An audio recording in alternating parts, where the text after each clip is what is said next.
오늘 본문 16절부터 읽었는데요.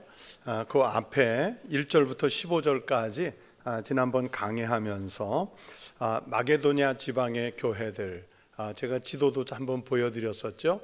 이 마게도냐 지방의 교회들, 즉 빌립보 교회, 또 데살로니가 교회, 그리고 베레아 교회 등이 있는데, 이 교회들이 성도들이 그 교회와 성도들이 헌금에 대해서 모범을 보여주었다 하는 이야기를 고린도 교회에다가 바울이 쓰고 있습니다. 그러면서 그들이 그렇게 할 수 있도록 이 연보 운동을 시작한 곳이 바로 고린도 교회 당신들이고, 그리고 그렇기 때문에 이 일에 당신들은 적극 동참해야 되고, 그리고 또 당신들이 시작한 일이니까 이 연복 운동이 잘 마무리됐으면 좋겠다 하는 의도를 앞에 썼습니다. 단지 돈을 모으는데 목적이 있는 것이 아니라 지금 예루살렘 교회가 큰 곤경에 처했기 때문에 우리 형제 교회, 그러면서 모 교회, 어머니 같은 교회인 그 예루살렘 교회가 놓인 그 어려움에 대해서 모른 척하지 말고 함께 나서서 돕자 하는 동료 차원에서 이 편지를 지금 쓰고 있습니다. 그리고 나아가서 하나님 앞에 드리는 연보는 우리를 가난하게 하는 것이 아니라 오히려 하나님께서 우리를 부요하게 해주시는 은혜다. 하나님이 우리를 부요하게 하시는 이 축복의 통로로서 헌금하는 일에 열심을 내라. 사도 바울이 앞에 1절부터 15절에 썼습니다. 고린도 후서 8장과 9장은 성경 속에서도 아주 유명한 헌금에 대한 말씀입니다. 그런데 그 8장, 9장 헌금에 대한 이야기를 해 나가다가 오늘 본문인 16절부터 24절까지는 헌금에 대해서 직접적으로 이야기하는 것이 아니라 그 헌금을 운송하기 위해서 가는 헌금위원들에 대해서, 다시 말하면 하나님의 일을 맡긴 사람들, 요즘 우리로 얘기하면 직분을 맡은 사람들의 자세, 태도, 그들을 선출한 선임에서 보내는 그 이유들에 대해서 말씀하고 있는 게 오늘 본문의 내용입니다. 그래서 이제 오늘 본문에서는 바로 그 헌금을 모금하기 위해서 담당할 위원들을 당신들 고린도 교회에다가 파송합니다, 파견합니다, 이걸 알리는 내용이에요. 그 위원들이 누구인지를 오늘 본문에서 소개를 하는데, 그 고린도 전서와 고린도 후서 사이에 또 한 번 편지를 보낸 적이 있다. 여러분, 제가 여러 번 말씀드렸던 거 기억하세요? 오늘 아침에 다 꿀을 드셨어요?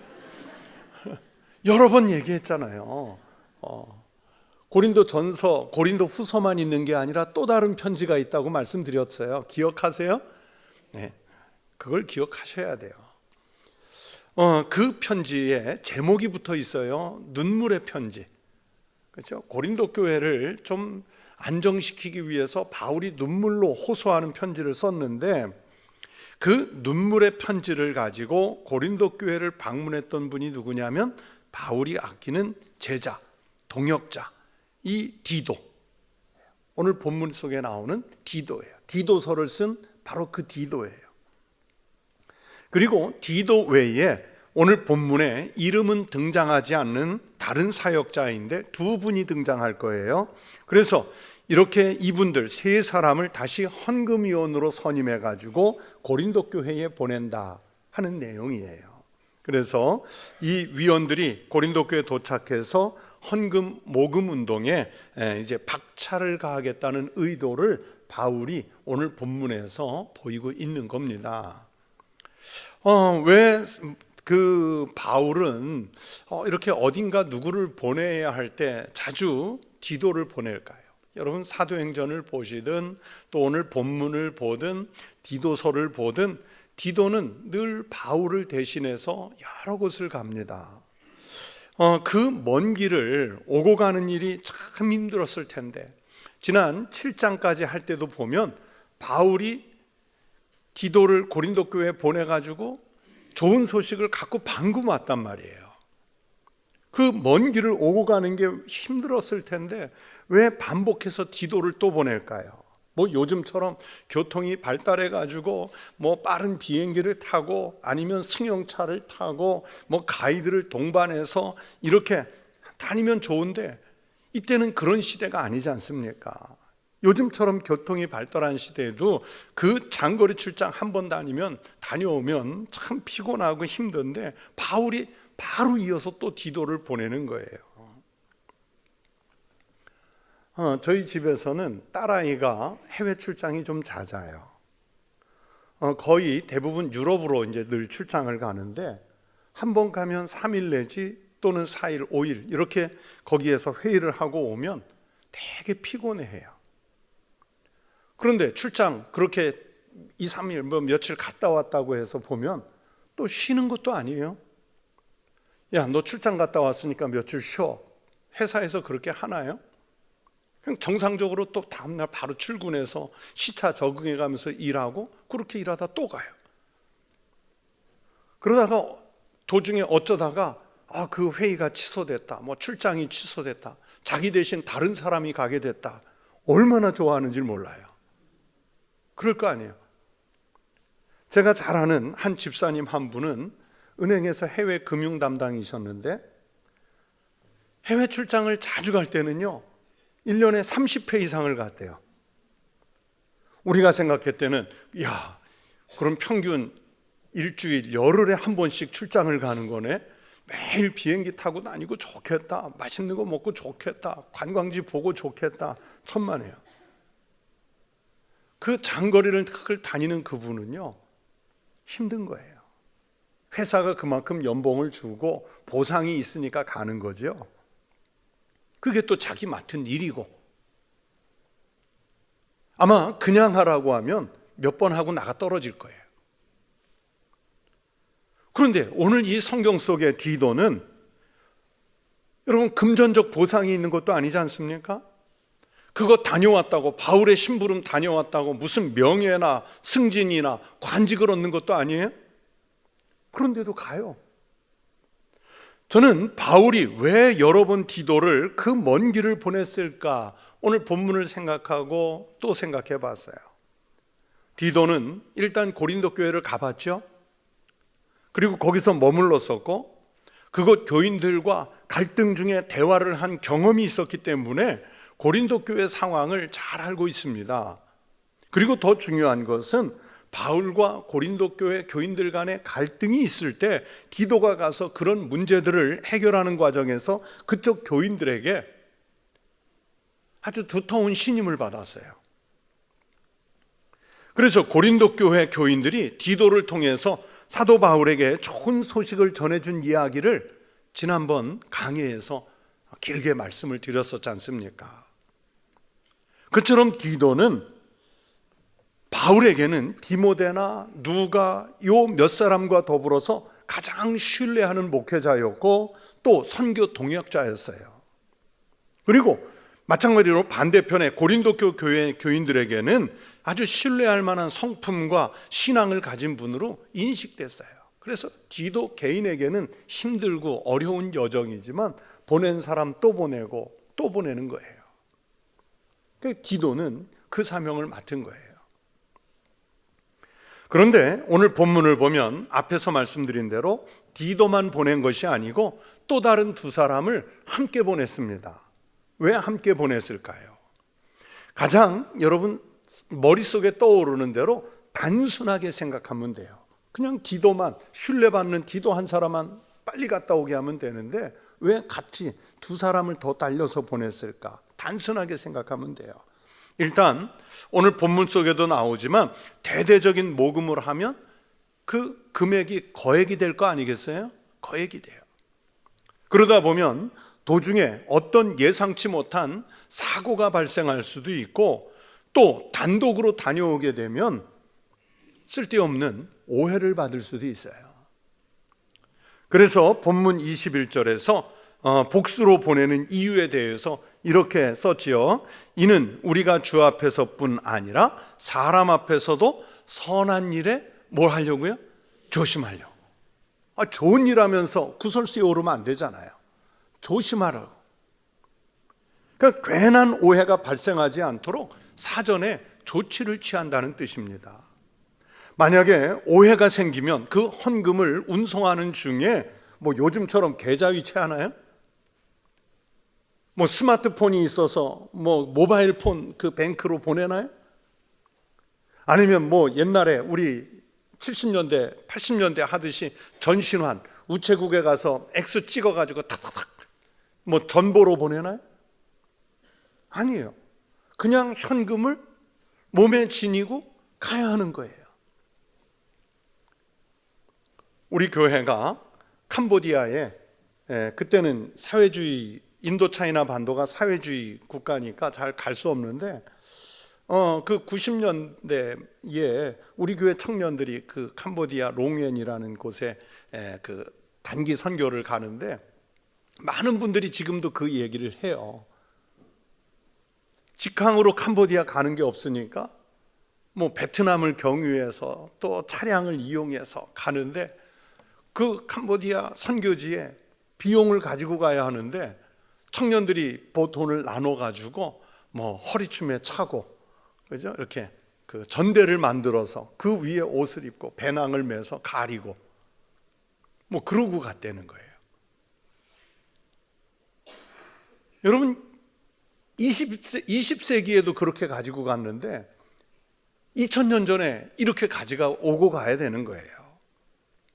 그런데 그 돈이 오고 가는 도중에 오해가 생기면 당장 무슨 문제가 생기냐? 하나님 영광을 가리고요, 사람들은 시험에 빠지고 덕이 안 되잖아요. 구약성경 잠언 3장 4절에 이런 말씀이 있습니다. 그리하면 네가 하나님과 사람 앞에서 은총과 귀중히 여김을 받으리라. 이 무슨 뜻의 말씀이냐면 하나님 앞에서나 사람들 앞에서나 모두 옳다고 인정받아야 귀중한 사람이 된다는 뜻입니다. 우리 그리스도인들이 하나님에게만 잘 보이는 사람들이 아니에요. 그렇다고 하나님 없이 사람들에게만 아부해서 잘 보이고 인정받자는 것도 아닙니다. 가능하면 우리는요, 하나님의 일을 할 때 오해받지 않고 하나님께도 옳다고 인정을 받고 사람들에게도 옳다고 인정을 받아야, 그래야 귀중히 여김을 받을 수 있다. 잠언서가 그 얘기를 하는 거예요. 그런 의미에서 바울은 주님 앞에서나 사람 앞에서 옳은 일을 하면서 괜한 오해를 받지 않도록 조심하기 위해서 디도와 또 다른 형제 두 사람을 함께 보낸다고 말하고 있는 겁니다. 사실 이 복음을 위해서 일한다고 하는 사역자들, 또 저 같은 목회자 혹은 선교사님들, 선교단체나 기독교 기관에서 일하는 사역자들은요, 사람의 기쁨을 구하려고 일하는 게 목적은 아니잖아요. 사도 바울이 갈라디아서 1장 10절에서 이런 말씀을 하셨어요. 이제 내가 사람들에게 좋게 하랴, 하나님께 좋게 하랴, 사람들에게 기쁨을 구하랴, 내가 지금까지 사람들의 기쁨을 구하였다면 그리스도의 종이 아니니라. 여러분, 목회하다 보면 꼭 지켜야 할 성경적 기준이 있거든요. 신학적 기준이 있거든요. 또는 교리적 기준이 있어요. 그런데 많은 사람들은 좋은 게 좋은 거니까 그거 좀 내려놓으시라, 거기서 양보해라, 한 발 물러서라. 그럼 사람들은 좋아할 수 있을지 몰라요. 교인들은 좋아할 수 있을지 몰라요. 그런데 사람을 좋게 하다가 누구를 슬프게 하겠어요? 하나님을. 다소 오해를 받더라도, 사람들에게 기쁨이 안 될지라도 하나님을 기쁘시게 한다면 그 원칙을 지켜야죠. 사도 바울이 사람들 기쁘게 하려고 그 원칙 물리치면 결국은 나는 그리스도의 종이 아니니라 이야기하잖아요. 근데 바울이 지금까지 자기는 전도 사역을 해오면서 사람의 기쁨을 구하기 위해서 일한 것이 아니라는 거죠. 그리고 사람들을 기쁘게 하려는 목적이 아니라 하나님을 기쁘시게 하려는 목적으로 지금 이 고난 가운데 전도 사역을 하는 거예요. 당연한 태도입니다. 여러분, 그렇게 해야 맞는 거예요. 그러나 의도는 맞지만 그렇다고 목회자나 선교사 또는 선교 기관의 사역자들이 괜히 구설수에 오를 때가 종종 있어요. 요즘에는 저희 그 목회자나 또는 선교사님들이 제일 구설수에 오르는 몇 가지가 있어요. 목회지를 자기 아들에게, 자녀에게 세습하려고 해서 얼마나 문제가 되고 있습니까? 또는 목회자가 또는 선교사가 헌금을, 공금을 유용하는 재정적 사고를 일으켜서 아주 덕이 안 될 때가 있어요. 또는 학교에서 논문을 쓸 때 아니면 설교를 할 때 표절을 해가지고 아주 큰 무리를 일으키는 경우들이 종종 있어요. 아니면 목회자가 불륜을 행해가지고 사람들에게 교회에서 덕이 되지 않는다든지, 아니면 우리 모든 기독교계가 이단이라고 인정한 그런 그 이단 세력에 대해서 옹호를 한다든지, 이런 그 구설수가 일어나면요, 교회가 곤경에 빠져요. 목회자 한 사람 곤경에 빠지는 게 아니라 교회가 곤경에 빠져요. 복음 전도에 아주 큰 걸림돌이 되지요. 우리 부목사님들, 저를 포함해서 우리 교회 목사님들이 작년부터 우리 총회가 정한 그 목회 윤리 지침이라는 게 있어요. 그래서 우리 이 목회 윤리 지침에 다 서명을 하자. 제가 1번 서명을 하고 우리 새로 오는 목사님들까지 포함해서 다 서명을 했어요. 조금 전에 말씀드린 그런 세습, 공금 유용 또는 표절 또는 이단 옹호 혹은 가정을 파괴하는 불륜, 이런 일들을 우리 목회자가 했을 때는 미련 없이 교회를 사임한다. 그 다짐을 담아서 총회가 제정한 목회 윤리 지침에 다 서명을 했어요. 우리가 이런 그 구설수에 오르면 제일 먼저 하나님 영광을 가리고, 그러면서 복음 전도에 아주 큰 장애가 되기 때문이에요. 나는 정직하고 바르게 했는데 때로는 오해를 받을 수가 있어요. 교인이나 혹은 현지인들에 의해서 중상모략을 당해서 좋지 못한 평판을 받을 때가 있어요. 억울하죠. 하지만 그런 그 평판 때문에도 사실은 복음 전하는 일에 방해가 될 때가 종종 있지 않습니까? 복음에 어떤 구설수가 일어나기 시작하면 복음에 전혀 유익이 되질 않아요. 그래서 바울은 자기가 행할 수 있는 권리가 있어도 그 권리를 쓰지 않고 내가 참을 때가 있다, 여러 번 말하지요. 마찬가지로 고린도 교회에 보낸 편지에 이런 말씀이 있어요. 고린도전서 9장 12절에서 그 심경을 이렇게 밝혔습니다. 다른 이들도 너희에게 이런 권리를 가졌거든 하물며 우리일까 보냐. 그러나 우리가 이 권리를 쓰지 아니하고 범사에 참는 것은, 지금 바울은 고린도 교회에서 자꾸 오해받고 있잖아요. 그러면 자기가 가진 권리를 가지고 치리할 수 있단 말이에요. 그런데 그러지 않고 참는 것은 왜 참아요? 그리스도의 복음에 아무 장애가 없게 하려 함이라. 괜히 오해를 받아서 복음을 전하는데 장애가 될까 봐 염려한다는 뜻이에요. 실제로 고린도 교회 안에는 여전히 바울을 의심하거나 오해하는 사람들이 있고 갈등하는 이들이 존재하고 있습니다. 그들이 자꾸만 바울을 중상하지요. 그런 사람들에게 중상을 할 빌미를 제공하지 않기 위해서 바울이 마음을 많이 쓰고 있다는 걸 알 수 있어요. 그래서 바울은 이제 헌금위원을 보내는데 고린도 교회 그 사람들도 신뢰할 만한 인물들을 헌금위원으로 선정해서 지금 이 본문 속에서 다시 보내는 거예요. 바울은 디도와 두 명의 형제를 보냈는데 그 헌금위원을 선정한 기준을 오늘 본문에서 밝히고 있습니다. 그런데요, 처음 시작할 때 말씀드린 대로 오늘 이 세 사람 선정을 하는데 단순히 이 이유들은 헌금위원에게만 해당되는 기준이 아니라 교회에서도요, 일꾼을 세울 때 기준을 삼을 만한 내용이에요. 그래서 교회에서도 어떤 일꾼, 직분자를 세울 때 이 기준이 적용이 돼야 됩니다. 우리 교회가 곧 선거를 할 거예요. 3년이 지났기 때문에 장로님 5분, 권사님 20명, 안수집사 15명 선출을 위한 선거를 할 텐데 오늘 말씀을 잘 기억해서 뽑으세요. 오늘 말씀을 잘 기억해서 뽑으세요. 사도 바울이 그 기준을 몇 가지를 오늘 본문에서 제시하고 있습니다. 첫째는 간절한 마음으로 자원하는 사람이어야 합니다. 여러분 16절에서 바울이 이 간절한 마음을 품은 것을 바울이 품은 것과 동일하게 디도도 같은 간절함을 주셔서 하나님께 감사하다고 고백하지요. 그리고 17절에서 이렇게 말씀했습니다. 그가 권함을 받고 사도 바울에게 권함을 받았어요. 디도야, 힘들지만 한 번만 더 갔다 와줘. 먼 길이지만 위험한 길이지만 다시 갔다 와줘. 이 권함을 받았는데 디도가 뭐라고 그랬어요? 더욱 간절함으로 자원하여 너희에게 나아갔고. 앞에서 좀 말씀드린 대로 디도는요 지금 얼마나 많은 거리를 여행했는지 모릅니다.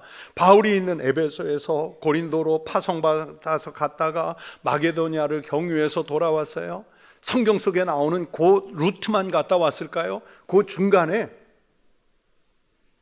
뭐 아테네 같은 교회는 안 갔을까요? 이름 없는 다른 흩어진 교회 또는 교인들을 만나러 안 갔을까요? 그걸 다 다녀왔단 말이에요. 그런데 돌아온 지 시간이 얼마 경과되지 않았기 때문에 지금 매우 지쳐있는 상태입니다. 요즘처럼 교통수단이 발달한 것이 아니기 때문에 다른 지역으로 여행을 간다는 것은 매우 큰 위험을 감수해야 하는 일이에요. 그것도 같은 나라 안에서의 여정도 아니고요, 바다를 건너야 하고 산맥을 넘어서 외국으로 다니는 일이기 때문에 더더욱이 힘든 일이라고요. 그러나 디도는 바울로부터 예루살렘 교회 성도들을 위한 이 헌금 모금을 위해서 고린도에 다시 한번 다녀오라 하는 이 권함, 부탁을 받고는요 마치 기다렸다는 듯이 흔쾌히 승낙을 하잖아요. 디도가 얼마나 자발적으로 수고하는 일에, 위험한 일에 언제든지 나설 그런 준비를 하고 있었는지 알 수 있는 말씀입니다. 그리고 그렇게 할 수 있는 열정을 지금 가슴속에 품고 있는 거예요. 그래서 바울은 자기가 품은 이 간절한 마음을 디도도 같이 품었어요. 너희를 위하여 같은 간절함. 바울은 늘 고린도 교회를 생각하면 간절한 마음이 있거든요. 그런데 디도도 바울과 같은 간절함, 이 마음을 디도에게도 하나님이 주셨다 해서 하나님께 감사하고 있지 않습니까? 그 간절함이 간절함으로 끝나는 게 아니라 오늘 말씀해 보니까 자원함으로 나타나죠. 많은 사람들이 하나님의 일을 한다고 하면서도 타의에 의해서 끌려가듯이 일을 하는 사람들이 많아요.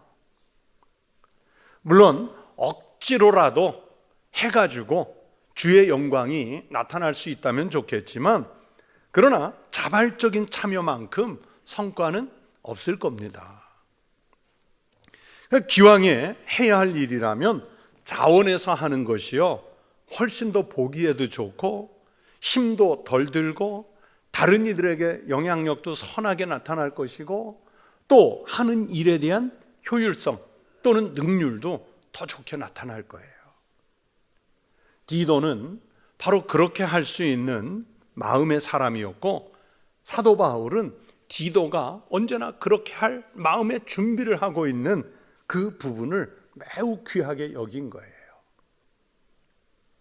그래서 서양 사람들이 하는 격언 중에 이런 말이 있어요. 정말 중요한 일은 바쁜 사람에게 부탁하라. 이해가 되셨어요? 그 말이? 우리는 보통 이 빨리 해야 될 중요한 일을 좀 한가한 사람, 여유로운 사람에게 맡기면 좋을 것 같은데 게으른 사람은 그거 맡겨도 안 해요.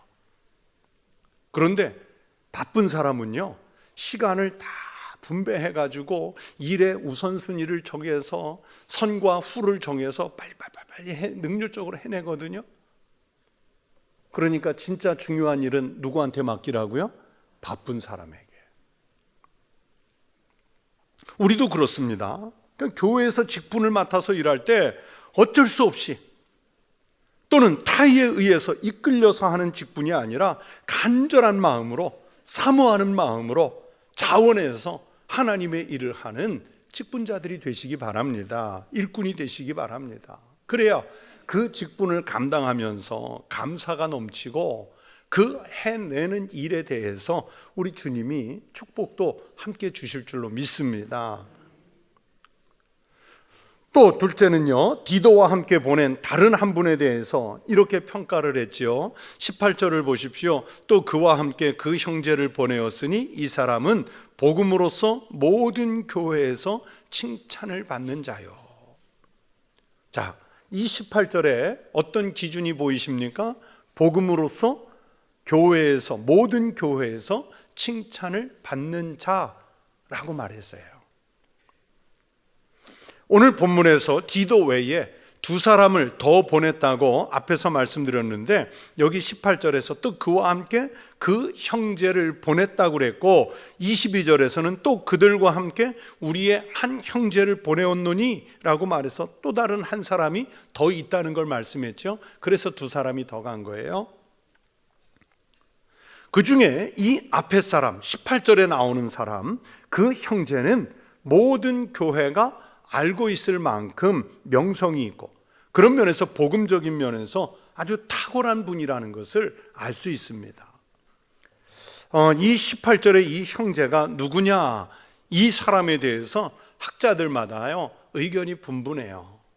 그냥 신학자들이니까 이름은 생략하고, 어떤 학자는 디도의 육신의 형제였을 것이다 이렇게 주장하는 분도 있고, 또 어떤 분은 바울의 일행인 의사 누가복음을 쓴 누가일 것이다 하는 분이 있고, 이분들은 알았으면 좋겠어요. 종교개혁자인 깔뱅이나 또는 루터, 마틴 루터는 이 한 그 18절의 이 형제가 바나바였을 것이다 이렇게 주장을 했어요.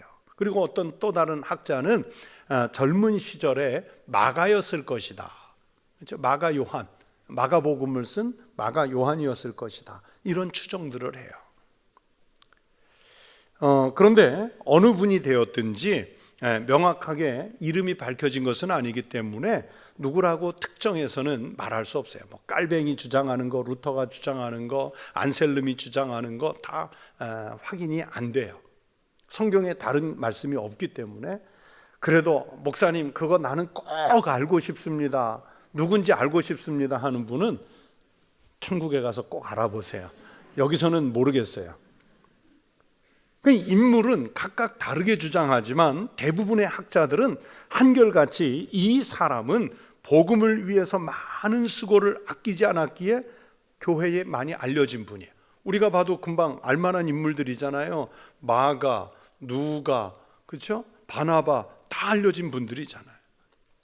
그래서 이 사람은 모든 교회에 신망이 두터운 사람이었을 거예요.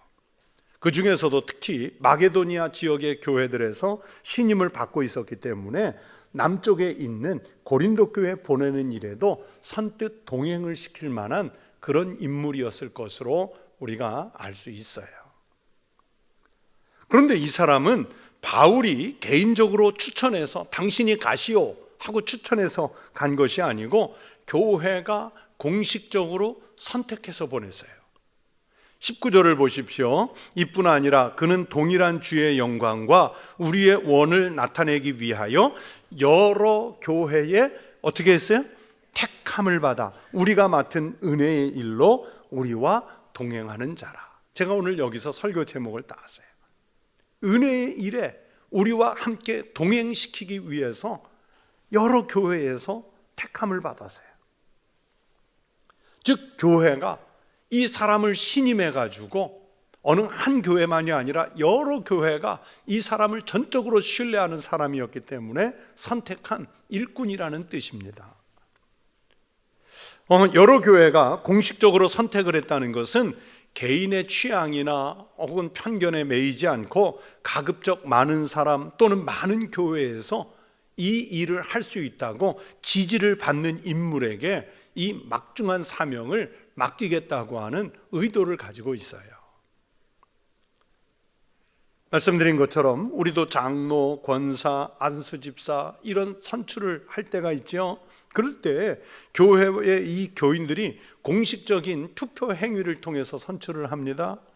그 의도는 교회에서 일을 맡겨도 괜찮겠다, 이 검증된 인물을 찾겠다는 거죠.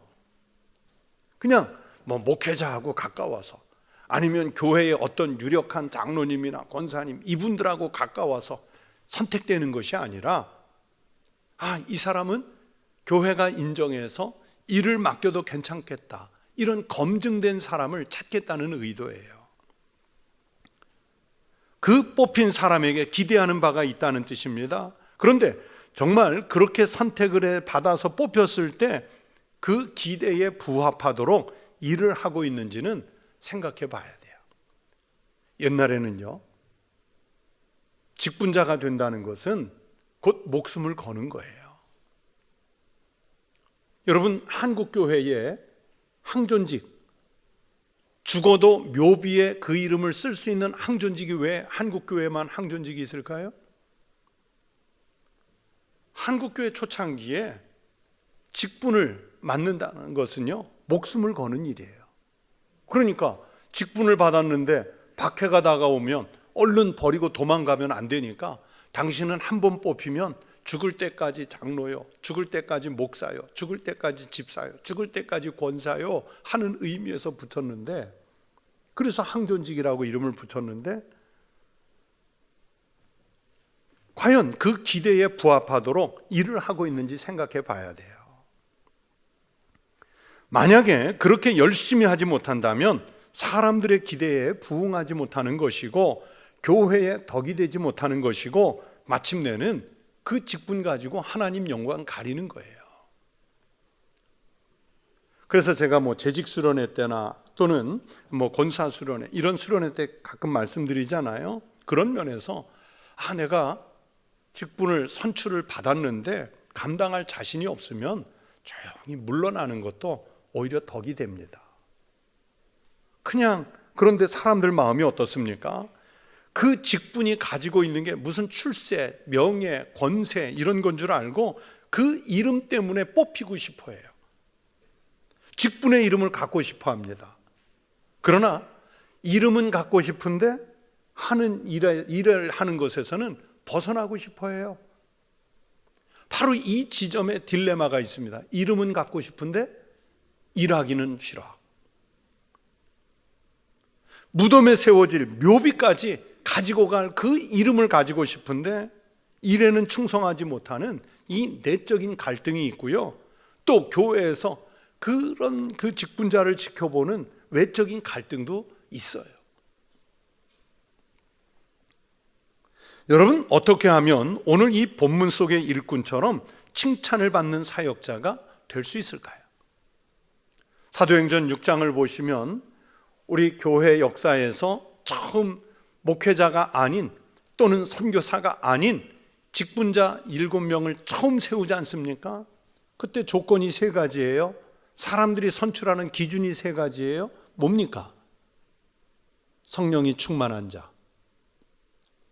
지혜가 충만한 자, 그러면서 교회 안팎에서 칭찬을 받는 사람이라고 했잖아요. 오늘 이 본문 속에 헌금위원으로 선택을 받은, 여러 교회에서 택함을 받은 이분이 칭찬을 받는 인물이었어요. 교회가 선택한 의도에 맞게 열심히 했다는 뜻이죠. 자원해서 하면 됩니다. 하나님의 영광을 먼저 생각하면 할 수 있어요. 우리 교회 가끔 교구장님들 저와 만나서 이야기를 해보면 저에게 늘 하소연하는 게 있어요. 목사님, 직분자는 많은데요, 일꾼은 많은데 일하는 사람은 없어요. 그래요. 그렇죠? 정말 우리 교회 직분자 되게 많아요. 재직이 1000명이 넘으니까. 그런데 곳곳에서 일꾼이 없다, 일손이 모자란다 그래요. 그냥 이름만 갖고 있는 거예요. 이름만 가지고 있는 거예요. 우리는 대부분 칭찬을 염두에 두고 하는 것이 아니라 자원에서 하나님 영광을 위해서 충성을 다하면 어떤 결과가 오느냐? 교회에서 선택을 받게 되고 결과적으로 자기는 은혜를 받게 되고 하나님께는 영광이 되고, 이것이 종합해서 뭐로 나타나느냐? 칭찬으로 나타나는 거예요. 칭찬. 여러분이 어떤 직분을 맡으셨는지, 우리가 각각 맡은 직분이 다르지요. 봉사하는 내용들이 다르지요.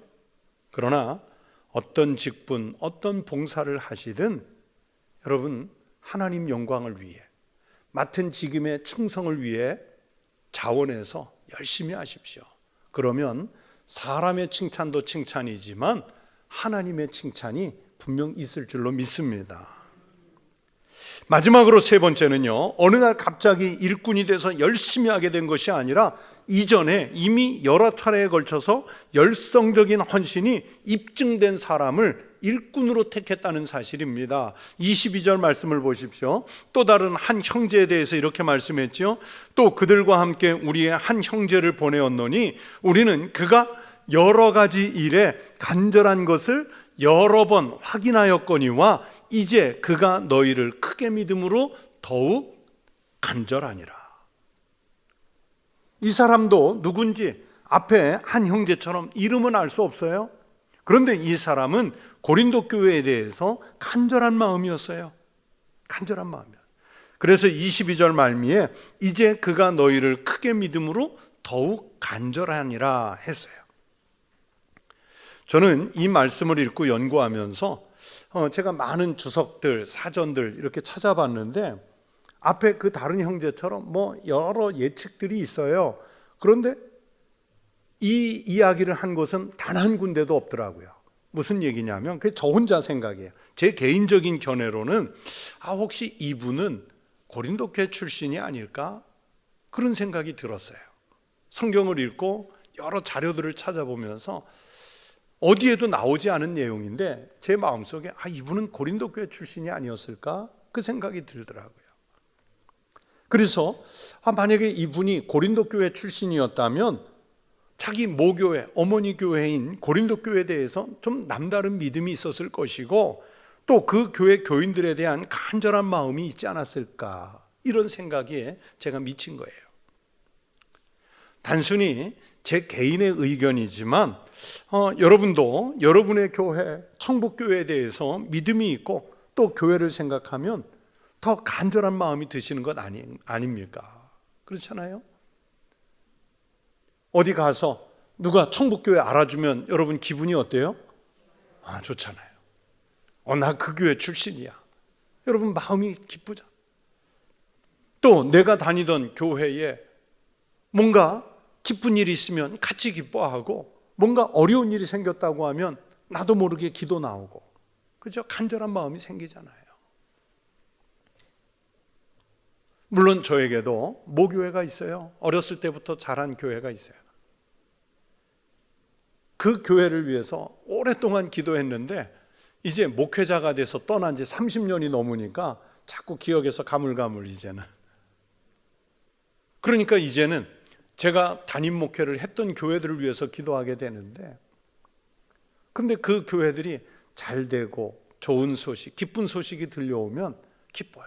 그런데 어려움에 빠졌다, 뭔가 갈등이 있다, 이런 소식을 들으면 좀 마음이 안타까워요.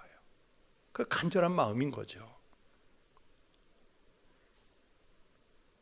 그러니까 여러분도 우리의 모교회, 정말 하나님께서 이곳에 심어주셔서 내 교회가 된 우리 교회에 대한 믿음이 있고 우리 교회를 생각하면 더 간절한 마음에 일어나셔야 되는 거예요. 반드시 그래야 됩니다.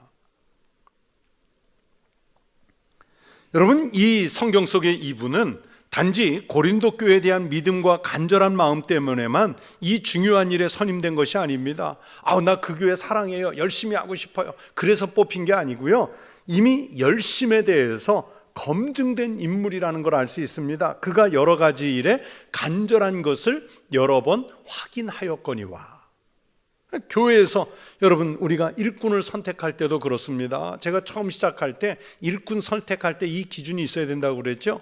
일꾼 선택할 때 저 사람 잘할 것이다 라는 기대로 뽑히는 사람도 있겠지만은 대부분의 경우에는 이미 잘 하고 있는 사람, 전에 열심히 하고 있던 사람, 그게 기준이잖아요. 보통은 가끔 열심히 하는 것 같아서 뽑아놨더니 뽑힌 다음에 열심히 하지 않아가지고 유명무실해지는 분들도 많아요. 그러나 기왕에 선택이 되었다면 공동체의 그 선택에 누가 되지 않도록 여러분 최선을 다해서 감당하시기 바랍니다. 그래서 이분들과 같은 평가를 받으시기 바랍니다. 바울이 이 세 사람에 대해서 23절에서 종합적으로 귀한 평가를 내려주지요. 여러분 23절 말씀 함께 읽겠습니다. 디도로 말하면 나의 동료요, 너희를 위한 나의 동역자요, 우리 형제들로 말하면 여러 교회의 사자들이요, 그리스도의 영광이니라. 여러분, 이 세 사람에 대해서 바울이 아주 확실하게 신원을 보증해주고 있습니다. 세 사람에 대한 느낌이 조금은 달라요. 디도에 대해서는 나의 동료요, 너희를 위한 나의 동역자라고 해서 바울과 개인적인 친분이 두텁다는 느낌이 있어요. 그러니까 그만큼 바울은 늘 디도를 자기와 거의 동일시하고 있습니다. 그만큼 바울이 신뢰한다는 뜻이에요. 그리고 다른 두 사람은 교회가 선택해서 보내는 사자들이고 하나님의 영광을 위한 공식적인 대표단이라는 보증입니다.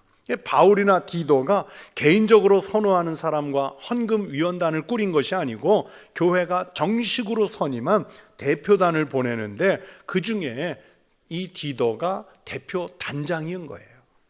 고린도 교회가 염려하는 이런 부분들을 불식시키고 사명을 제대로 감당하기 위한 대표단이라는 성격을 잘 살리고 있습니다. 그러면서 바울이 24절에서 마지막 당부를 하지요. 정중하게 부탁하는 내용입니다.